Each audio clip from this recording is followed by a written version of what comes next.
அஸ்ஸலாமு அலைக்கும் வரஹ்மத்துல்லாஹி வபரகாத்துஹு. இது ஃபேஷன் கார்னர் நடத்தும் தினமும் ஓர் பயான் நிகழ்ச்சி.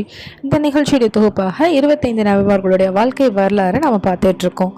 நேற்றைய பயானில் நபி ஹாரூன் அலைஹிவஸல்லம் அவர்களுடைய வாழ்க்கை வரலாற்றை பார்த்தோம். இன்ஷா அல்லாஹ் இன்று நபி இலியாஸ் அலைஹிவஸல்லம் அவர்களுடைய வாழ்க்கை வரலாறை பார்க்க போகிறோம்.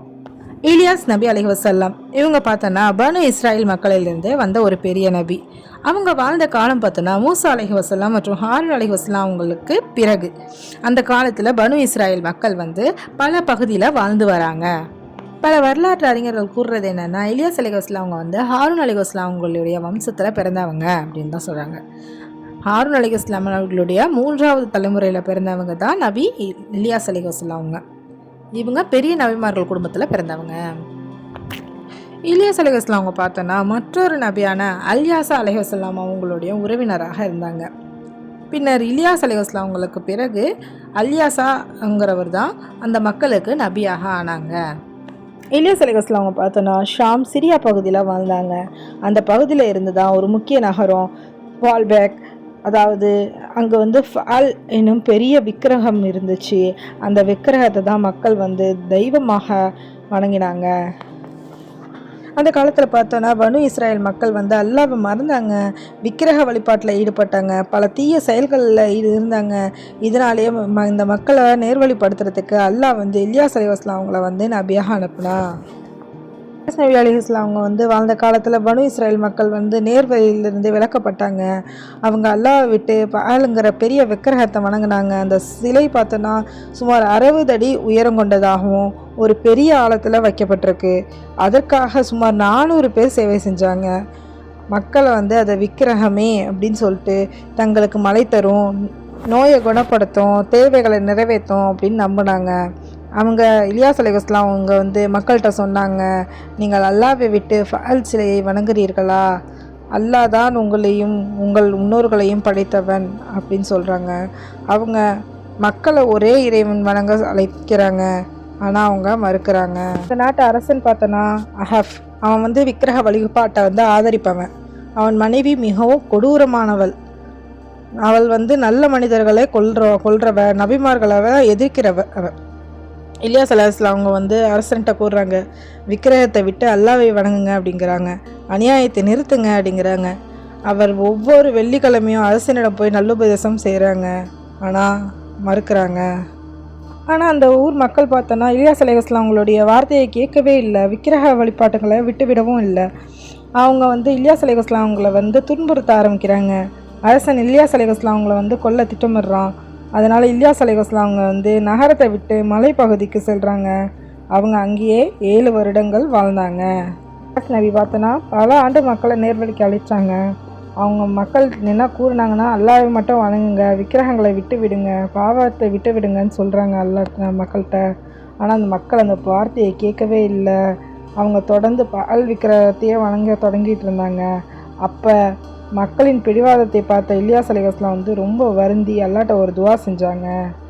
இந்த துவா என்னன்னா, அல்லாஹ் இந்த மக்கள் உண்மையை ஏற்க மாட்டுறாங்க, அவங்களுக்கு ஒரு எச்சரிக்கை கொடு அப்படின்னு ஒரு துவா செய்கிறாங்க. அவங்க செஞ்ச துவாவை அல்லாஹ் உடனே ஏற்றுக்கொண்டான், அதை கபூலாக்க செய்கிறான். அல்லாஹ் அந்த நாட்டில் 3 வருட காலங்கள் மழை பெய்யாமல் செய்கிறான். அதனால் நிலம்லாம் வறண்டு போயிடுச்சு, பயிர்கள்லாம் காஞ்சி போயிடுச்சு, மிருகங்கள்லாம் இறக்க ஆரம்பிக்குது, மக்கள்லாம் பசியில் தவிக்கிறாங்க, ஒரு சொட்டு தண்ணீருக்கு கூட மக்கள் தவிக்கிறாங்க. அந்த நேரத்தில் அல்லாஹ் இலியாஸ் அலைஹிஸ்ஸலாம் அவங்கள மட்டும் பாதுகாத்தான். சில பறவைகள்லாம் இலியாஸ் அலைஹிஸ்ஸலாம் அவங்களுக்கு உணவு கொண்டு கொடுக்கும். அவங்க மலைப்பகுதியில் வாழ்ந்து கொண்டு இருந்தாங்க, அல்லாஹ்வை வணங்கி கொண்டு இருந்தாங்க. அதிகமானதுனால மக்கள் இலியாஸ் அலைஹிஸ்ஸலாம் அவங்கள்ட்ட வராங்க. அவங்கள்ட்ட சொல்கிறாங்க, உங்கள் அல்லாஹ்விடம் மழை கேளுங்கள், மழை பெஞ்சாதான் நாங்கள் உண்மையை நம்புவோம் அப்படின்னு சொல்கிறாங்க. அவங்க துவா கேட்குறாங்க, அல்லாஹ்விடம் துவா செய்கிறாங்க. அல்லாஹ் அவர்களுடைய துவாவை ஏற்றுக்கொண்டான். உடனே பெரிய மழை பெய்யுது, பூமி மீண்டும் பசுமையாகுது.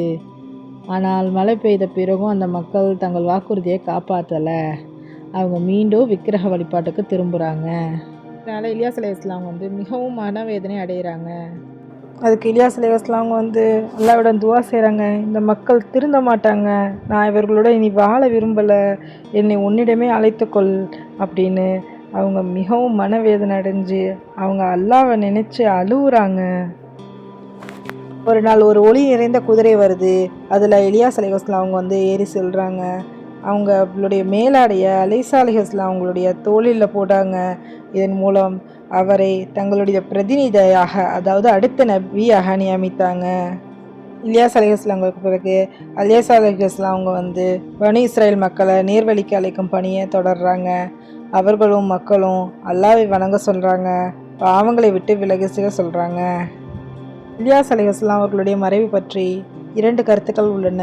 அதில் ஒரு கருத்து என்னென்னா, இலியாஸ் அலைஹிஸ்ஸலாம் அவங்க வந்து மற்ற நபிமார்கள் போலவே இறந்து விட்டார்கள்னோ, அவர்கள் வாழ்ந்த இடமான ஷாம் சிரியா பகுதியிலேயே அவங்க மறைந்ததாகவும் கூறப்படுது. இன்னொரு பகுதியில் இன்னொரு கருத்து என்னென்னா, இலியாஸ்லாம் அவங்க வந்து இன்னும் உயிருடன் இருக்கும் நபிமார்களில் ஒருவராக இருக்கிறார். இதுக்கான உறுதியான ஆதாரம் இல்லை. குரான் இலியாஸ் அலைஹிஸ்ஸலாம் அவங்களை பற்றி கூறுகிறது, நிச்சயமாக இலியாஸ் நமது தூதர்களில் ஒருவராக இருந்தார்.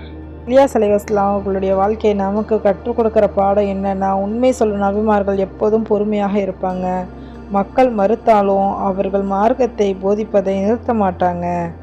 இலியாஸ் அலைஹிஸ்ஸலாம் அவர்களுடைய வாழ்க்கை வரலாறு இன்ஷா அல்லாஹ் நாளை அடுத்த பயானில் நபி அலைசா அலைஹிஸ்ஸலாம் அவர்களுடைய வாழ்க்கை வரலாற்றுடன் உங்களை நான் சந்திக்கிறேன். அஸ்ஸலாமு அலைக்கும் வரஹ்மத்துல்லாஹி வபரகாத்துஹு. இந்த பயான் உங்களுக்கு பிடித்ததாகவும் பயனுள்ளதாகவும் இருந்துச்சுன்னா லைக் பண்ணுங்கள், ஷேர் பண்ணுங்கள், சப்ஸ்கிரைப் பண்ணுங்கள், மறக்காமல் அந்த பெல் ஐக்கானை ப்ரெஸ் பண்ணுங்கள்.